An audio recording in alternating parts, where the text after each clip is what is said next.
우리 성도님들에게 종교가 뭐냐고 묻거나 교회 다니냐고 묻는다면 기독교라 말하고 또 교회 다닌다고 자신 있게 대답할 것입니다. 그렇다면 당신은 예수님의 가르침에 제대로 따르고 있습니까? 또는 예수님의 참된 제자의 삶을 살고 있습니까? 라고 묻는다면 선뜻 대답하기 어려운 분들이 많을 줄 압니다. 이 자리에 계신 분들은 성경 말씀대로 그리고 참된 제자의 삶을 살고 계시나요? 이것이 얼마나 어려운지 모르는 사람들은 그렇다라고 대답할 것이고, 얼마나 어려운지 아는 사람들은 글쎄요 라고 대답할 것 같습니다. 그렇다면 어떤 것이 참된 제자의 삶인지 쉬운 질문 한 가지를 던져 보겠습니다. 여러분은 하나님의 부르심에 따라 지금 당장 직장을 그만두고 모든 재산을 가난한 자에게 나눠주고 가족과 또 이 첨단 문명을 떠나 오지로 떠날 수 있겠습니까? 너무 난이도가 높은 것만 모아서 질문을 던졌는지도 모르겠습니다. 이런 비슷한 질문은 예수님이 있던 그 당시에도 이루어졌던 이야기입니다. 예수님과 제자들 일행이 어떤 마을로 가는 길이었습니다. 길을 가는 중에 어떤 사람이 예수님께 말을 합니다. 57절 하반절입니다. 어디로 가시든지 나는 따르리이다. 예수님이 어디로 가든지 따르겠다는 그의 말은 이 사람의 신앙심이 굉장히 수준 높아 보이게 합니다. 여러분이 예수님의 상황이라면 누군가가 이런 말을 한다면 어떻게 답변해 주시겠습니까? 저라면 네가 있어서 참 든든하구나 이렇게 말할 것 같습니다.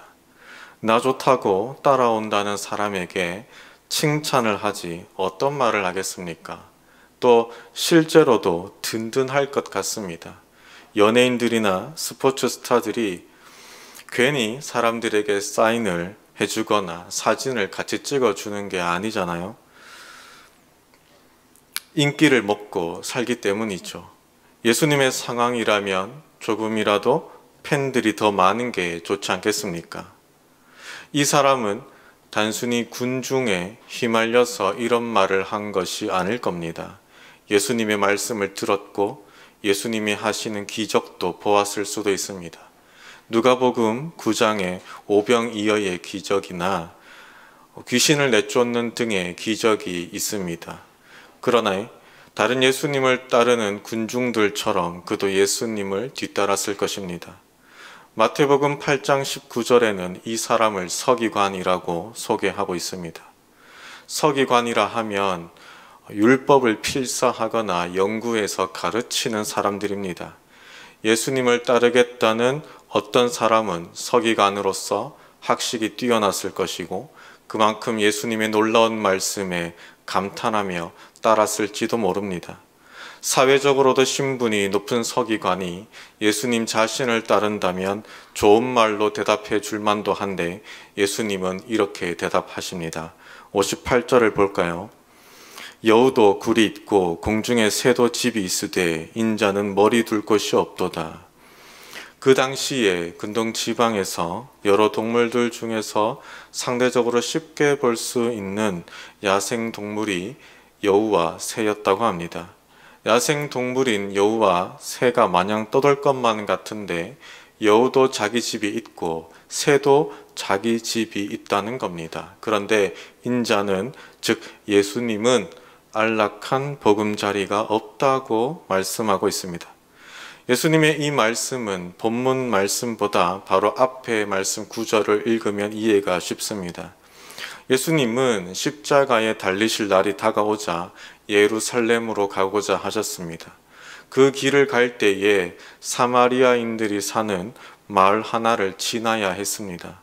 그런데 예수님 일행이 예루살렘으로 간다는 그 이유 때문에 사마리아인 사람들이 자기들의 마을에 들어오는 것을 반대했습니다.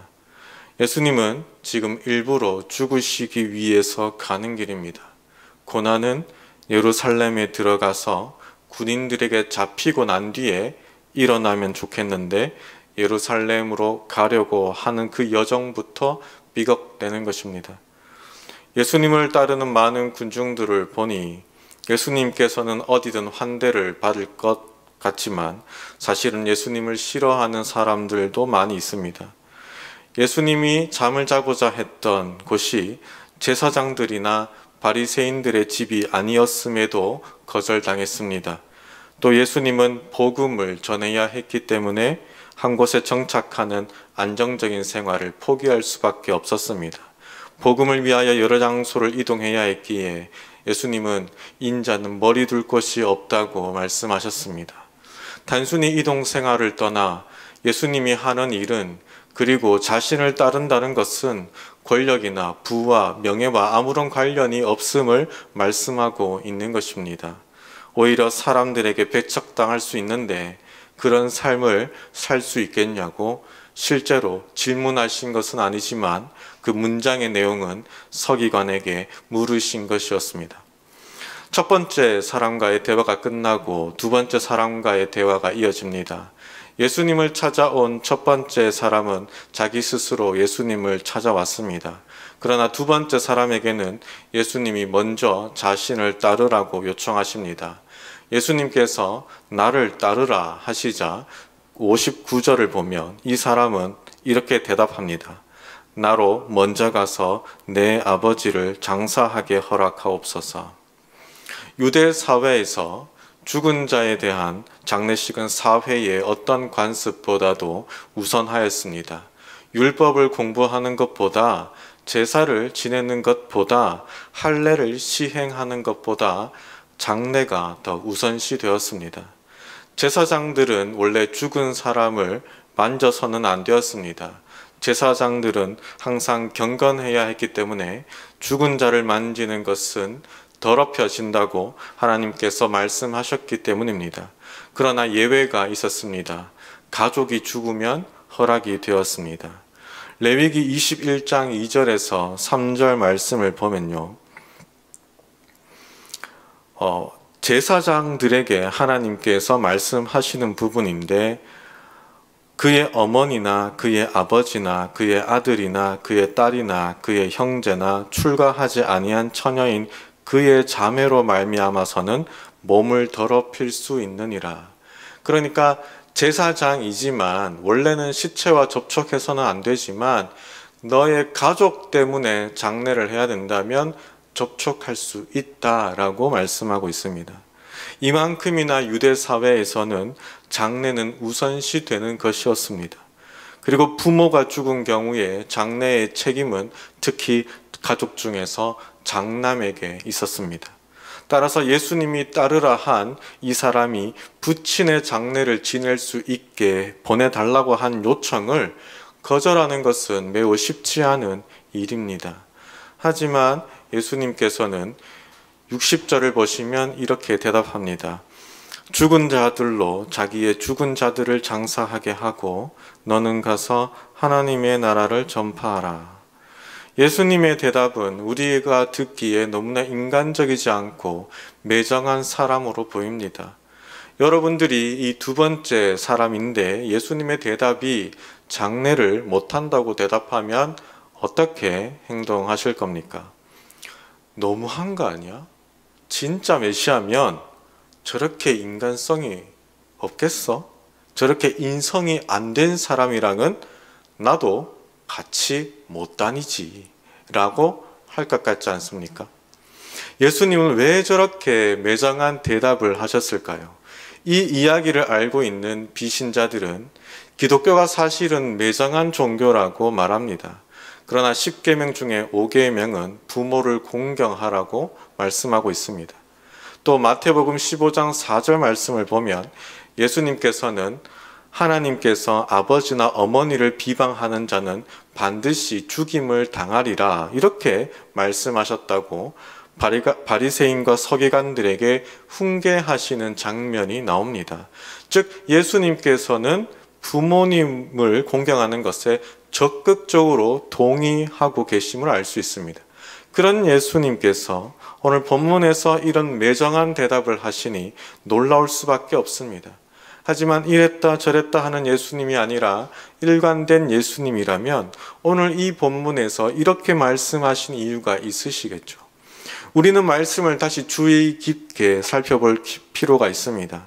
먼저 아버지가 이미 사망한 것인지 혹은 연로하거나 병이 들어서 곧 임종하게 될 상황인지 정확하지 않습니다. 아버지가 사망하였다는 말은 없고 아버지를 장사하게 해달라고 두 번째 사람이 대답했을 뿐입니다. 우리는 두 번째 사람의 답변에서 당연히 아버지가 돌아가셨다는 생각이 먼저 들었을 뿐입니다. 만약 아버지가 돌아가신 게 아니라 위독한 상황이라서 장례를 치르기까지 기다려야 한다면 이 두 번째 사람은 예수님을 언제 따를 수 있을지 알 수 없습니다. 장례를 치른 뒤에 이 사람의 마음은 예수님을 따르지 않는 것으로 마음이 바뀔 수도 있고요. 설령 따르겠다고 하더라도 당시에 휴대폰도 없고 인터넷도 없는데 예수님이 어느 지역에 있는 줄 알고 찾아갈 수 있단 말입니까? 이 두 번째 사람은 먼저 예수님께 따르겠다고 말한 사람이 아닙니다. 예수님께서 먼저 따르라고 하셨습니다. 왜 먼저 따르라고 하셨을까요? 이 사람에게 너무나 뛰어난 제자로서의 자질을 보았던 것일까요? 예수님께서는 제자 나다나엘이 제자가 되기 전에 무화과 나무 아래에 있던 것을 보았다며 간사한 것이 없다고 칭찬하신 적이 있습니다. 예수님은 사람의 본질을 꿰뚫어 보는 능력이 있으신 분이었고 분명히 이 두 번째 사람에게도 그 본질을 꿰뚫어 보았을 것입니다. 이 사람이 예수님의 부르심에 거절할 것을 알고 계셨던 것은 아닐까요? 다른 제자들에게 어떤 교훈을 보여주고 싶으셔서 따르라고 먼저 제안하신 것은 아닐까요? 이 두 번째 사람은 장자로서 상속권을 확보하기 위해서인지 아니면 가족으로서의 의무를 다하기 위해서인지 알 수 없지만 예수님은 망설임 없는 완전한 헌신이기를 원하셨습니다. 완전히 헌신이 없으면 자신의 뒤를 따를 수 없다고 다른 제자들에게 또 성경을 읽고 있는 우리들에게 교훈을 주고 있으십니다. 아무리 완전한 헌신이라지만 부모님의 장례를 못하게 하는 것은 너무한 것 아닐까요? 그런데 성경에서는 부모일지라도 장사를 못 지낸다고 말씀하는 구절이 있습니다. 레위기 21장 10절에서 11절 말씀을 보면요. 대제사장은 어떤 시체에든지 가까이 하지 말지니 그의 부모로 말미암아서도 더러워지게 하지 말며. 제사장은 부모의 시체를 만질 수 있었습니다. 그러나 지성소에까지 들어가는 대제사장만큼은 부모가 사망하더라도 시체를 만져서는 안 되었습니다. 민수기 6장 6절에서 7절 말씀을 보면요. 자기의 몸을 구별하여 여호와께 드리는 모든 날 동안은 그의 부모, 형제, 자매가 죽은 때라도 그로 말미암아 몸을 더럽히지 말 것이니. 지금 나시린 제도를 말하고 있는 것인데 나시린은 하나님께 구별된 자로서 부모님이 사망하더라도 부모님을 만질 수가 없었습니다. 대제사장과 나시린 같은 구별된 사람은 부모님의 장례를 치르는 것보다 더 중요한 것이 있는데 자신을 더럽히지 않는 것이었습니다.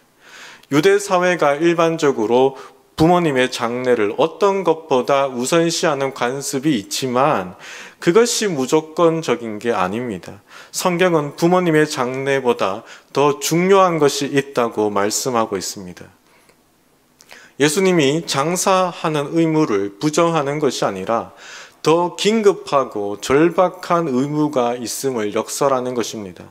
상상해 보십시오. 누군가가 또는 내 다른 가족이 내 곁에 있는 이 강물에 빠져 있습니다. 죽은 나의 부모를 장사 지내는 것이 더 시급한 일입니까? 아니면 물에 빠진 사람을 구하는 것이 더 시급한 일일까요? 부모를 잃은 슬픔을 무시하라는 게 아닙니다. 슬픔을 어떻게 해볼 새도 없이 장례를 치르는 것보다 우선시 되어야 할 것도 있다는 것입니다. 예수님께서는 그 우선시 되어야 할 것이 60절 말씀에 보면 하나님의 나라를 전파하는 것이라고 말씀하십니다. 예수님께서 답변하신 죽은 자들로 자기의 죽은 자들을 장사하게 하라는 말씀은 영적으로 죽은 자들로 실제로 죽은 자들을 장사하게 하라는 말씀입니다. 살아있는 사람은 살기 위해서 일도 하고 밥도 먹는 행위를 해야 합니다. 생산적인 일이죠. 따라서 정말로 살아있다면 생명을 위해서 행동하라는 것입니다. 그래도 부모님 아닙니까? 라고 반문하신다면 마태복음 10장 37절 말씀에 아버지나 어머니를 나보다 더 사랑하는 자는 내게 합당하지 아니하고 아들이나 딸을 나보다 더 사랑하는 자도 내게 합당하지 아니하며 이렇게 말씀하고 있습니다. 정말로 예수님을 따르고 싶다면 우리는 하나님 나라를 다른 무엇보다 전파하는 것에 우선시해야 합니다. 그것이 예수님이 원하는 제자의 삶이고 성도로서의 삶인 것입니다. 세 번째 사람이 등장합니다. 세 번째 사람은 예수님께 따르겠다고 하는데 조건이 하나 붙습니다. 가족에게 가서 작별할 수 있게 해달라는 것입니다. 우리는 이 말을 들으면 또 어떤 생각이 듭니까? 그래, 그 정도는 좀 들어줘야지 하는 생각이 들지 않습니까? 그런데 62절 말씀을 보면 예수님은 또 허락하지 않으십니다. 또 예수님께서 너무 하신 것만 같아요. 특히 이 내용은 이 구약의 엘리사의 이야기와 비교될 수 있습니다. 열왕기상 19장 19절에서 20절 말씀을 보면요, 엘리사가 엘리야에게 선지자로 부름을 받습니다. 그때의 엘리사에는 엘리야에게 부모님에게 작별을 구할 수 있도록 허락을 구하는 장면이 나오는데요. 그런데 엘리야는 엘리사에게 작별할 수 있도록 허락해 주었습니다. 따라서 예수님의 대답은 엘리야와 비교되면서 너무 무정하시다라고 생각이 들 수 있습니다. 하지만 엘리사의 행동을 보면 좀 다른 모습을 볼 수 있습니다. 열왕기상 19장의 성경은 엘리사가 부모님에게 인사하는 장면을 서술하지 않고 다른 모습을 서술하고 있습니다. 엘리사는 한 겨릿소를 가져다가 잡고 소의 기구를 불사르고 그 고기를 삶아 백성들에게 나누어 주어 먹게 합니다. 엘리사는 엘리야에게 부름을 받는 그 상황에 소들로 하여금 밭을 가는 일을 하고 있었습니다. 밭을 가는 일이 엘리사의 주된 일이었던 것이죠. 그런데 소를 잡고 소의 기구를 불사르는 것은 그가 하는 일을 완전히 그만둔다는 것이고 나아가 다시는 밭을 가는 일로 돌아가지 않기 위해서 그 길을 차단한 것입니다. 하나님께 선지자로 부름받으면서 자신의 원래 직업을 그만두는 것과 같습니다. 엘리사는 그 마음에 선지자로서의 소명을 확실히 받고 행하겠다는 의지가 엘리야에게 잘 드러났기 때문에 엘리야가 허락했던 것 같습니다. 자, 다시 본문 말씀으로 돌아와 가족과 작별하도록 해달라는 이 세 번째 사람의 마음은 원래 어떤 마음이었을까요? 예수님의 대답을 통해서 우리는 어느 정도 파악할 수 있습니다. 62절 말씀을 보면요, 손에 쟁기를 잡고 뒤를 돌아보는 자는 하나님의 나라에 합당하지 아니하니라. 손에 쟁기를 잡고 밭을 갈아야죠. 그런데 뒤를 계속 돌아보면 일직선으로 바르게 밭을 가는 것이 아니라 구불구불하게 밭고랑이 만들어질 것입니다. 일을 할 때에 집중하지 않고 다른 것에 마음을 뺏기지 말라는 것입니다. 성경에 이런 예가 있습니다. 우리가 너무 잘 아는 롯의 아내는 소돔을 더 선호하여 뒤를 돌아보았다가 소금 기둥이 되었습니다. 당장에 자기 목숨이 위험한데도 소돔에서 누리고 즐겼던 것을 놓치고 싶지 않아 했기 때문입니다. 이스라엘 백성들도 애굽을 갈망했습니다. 자유를 찾았고 자신들의 터전을 찾으러 감에도 불구하고 힘든 일이 있을 때마다 이겨낼 생각을 하기보다 애굽을 떠올리며 다시 돌아갔으면 했습니다. 예수님께 가족과 작별을 할 수 있도록 시간을 달라는 이 사람의 마음은 예수님께 있기보다 가족에게 더 많이 가 있었습니다. 이런 사람이 예수님을 계속 따를 수 있을까요? 예수님을 따르다가 계속 가족의 생각이 나서 하늘나라를 전파할 수 있겠습니까? 전쟁터에 나가는 군인은 오랫동안 집을 떠나야만 합니다. 전쟁을 하는 군인이 내 가족이 보고 싶다고 갑자기 전쟁터를 이탈해서 집으로 갈 수 없습니다. 또는 죽은 사람을 장사 지니기 위해서 멈출 수 없습니다. 스포츠 선수들도요, 훈련 캠프에 가서 훈련 받는 동안은 가족과 떨어져 지냅니다. 가족이 보고 싶다고 훈련을 잠시 멈추고 캠프를 떠날 수는 없습니다. 팀에서 완전히 떠나든지 인내하고 훈련을 받아야 합니다. 희생이 없이는 어떤 위대한 성공도 거둘 수 없습니다. 운동선수나 음악가들은 자신의 최고 기량을 얻기 위해서 포기하는 것들이 있습니다. 또 우리 자녀들에게 가장 좋은 것을 주기 위해서 가장 훌륭한 자녀가 될 수 있도록 우리 부모님들은 자신의 계획과 욕망을 포기하는 부모님들도 있습니다. 대가를 지불하지 않고 얻을 수 있는 것은 없습니다. 성공과 재물 때문에 하늘나라를 섬기는 것에 방해를 받아서는 안 됩니다. 이 지상에서의 삶에 연연해 하는 사람들은 예수님의 제자로 살아갈 준비가 되지 않은 사람들입니다. 베드로는요, 예수님이 부르심이 있었을 때 손질하던 그물을 내버려 두고 바로 따라 나섰습니다. 베드로와 이 세 번째 사람의 차이가 이런 것입니다. 내 것을 내려둘 수 있느냐, 아니면 내 것을 아까워서 포기하지 못하느냐, 무엇이 더 가치가 높은지 판단하지 못했기 때문입니다. 예수님은 이 세 번째 사람에게 형식적인 작별을 금지시킨 것은 아닐 거라고 생각됩니다. 그의 결심이 너무 나약한 것이라서 충분히 번복할 수 있기 때문에 금지시켜 본 것이라 생각합니다. 이 세 번째 사람은 엘리사처럼 자신이 돌아갈 길을 막지 못하는 것이죠. 알코올 중독자가 술을 다 팔아버리거나 다 버려야 하는데 차마 버리지 못하고 창고에 두겠다는 겁니다. 이 사람이 과연 알코올 중독에서 벗어날 수 있을까요? 이 세 명의 사람들이 예수님을 따라 나섰는지에 대한 결과를 말해주지는 않습니다. 그러나 저는 이 세 명이 아무도 예수님을 따르지 못했다고 생각합니다. 예수님께서는 이 세 명을 통해서 제자로서 살지 못하는 사람들의 유형을 보여준 것이라 생각합니다. 예수님께서 가르쳐 주고자 하시는 교훈은 제자가 되려면 첫째, 물질적인 궁핍이나 사람들의 배척과 같은 고난을 감수해야 한다. 둘째, 제자는 다른 무엇보다 하나님의 일을 우선시해야 한다. 셋째, 제자는 세상적인 일에 집착해서는 안 된다. 이 세 가지라고 생각합니다. 사랑하는 성도 여러분, 우리는 과연 이 세 가지를 다 지킬 수 있나요? 저는 솔직히 이 세 가지를 다 하겠다고 사역자가 되었습니다. 그러나 사역을 하다 보니 점점 이런 결심이 약해지고 마음 흔들리는 것을 느낍니다. 혹시 성도님들도 그렇지 않은가요? 예수님을 믿은 뒤에 성경을 알아가는 것이 너무 재밌었는데 지금은 성경은 재미 하나도 없고 드라마가 너무 재밌다. 또 하나님께 물질을 드리는 것도 참 기쁨이었는데 어느 순간 점점 아깝다. 봉사하는 것이 참 보람되었는데 이제는 귀찮다. 저도 사역을 하면서 하나님 나라를 전파하는 열정이 점점 강해지는 것이 아니라 조금씩 약해져 간다는 느낌이 들었습니다.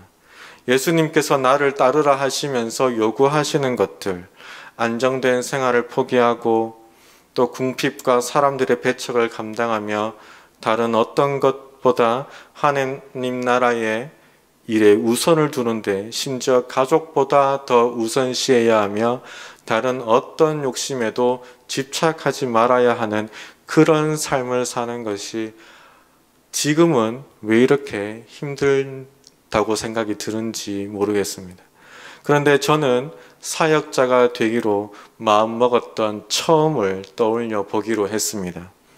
당시에 내 마음은 어땠는지, 그때 나의 포부는, 그때 나의 열정은, 그때 나의 다짐은 어땠는지 떠올려 보기로 했습니다. 우리 성도님들도 지금 예수님께서 우리 성도님들에게 나를 따르라 이렇게 말씀하신다면 뭔가 망설여지는 자신의 모습을 발견할 수도 있습니다. 그렇다면 내 인생을 통틀어서 예수님께서 나를 따르라 하신다면 따라갈 수 있을 것 같은 그런 때를 한번 떠올려 보십시오. 그때가 언제입니까? 언제였습니까? 그때의 나는 왜 예수님을 곧바로 따라 나설 수 있었던 것 같습니까? 먼 옛날의 추억으로 삼지 않기를 원합니다. 그때를 다시 떠올려서 지금이라도 예수님을 따라갈 수 있는 제자가 되기를 원합니다. 예수님은 우리에게 말씀하고 계십니다. 우리가 예수님을 구주로 받아들인 순간부터 예수님은 지속적으로 나를 따르라 고 말씀하셨습니다. 지금도 늦지 않았습니다. 예수님은 과거에도 지금도 우리에게 기회를 주고 계십니다. 그러나 세상이 더욱 즐겁고 세상의 가치가 더욱 값져 보여서 하나님을 따르지 않는다면, 또 탐욕만을 채우고자 믿음을 버린다면 우리는 더 이상 주님의 제자라고 할 수 없고 주님을 믿는다고 고백할 수 없습니다. 그저 교회만 다니는 분들 있으십니까? 그런 나와 예수님과 대화를 나눴던 이 세 명과 비교를 해보십시오. 내가 이들과 더 나은 점이 과연 있는가? 예수님을 따르겠다고 말만 했던 그 세 명은 죽은 뒤에 예수님을 따르지 못했던 삶을 후회하지 않았을까요? 무엇이 더 값어치가 높은지 깨닫지 못했던 자신을 원망하지 않았을까요? 예수님을 믿는다고 고백하면서 정작 예수님을 따라 나서지 못하는 부끄러운 자의 모습으로 살아가지 맙시다. 교회 다닌다고 하면서 예수님을 따르기보다 세상을 따라 나서는 자가 되지 맙시다. 하나님이 부르심에 늦었지만 지금이라도 따르겠습니다 하면서 하나님의 마음을 흡족하게 하는 저와 여러분들이 되기를 소망합니다.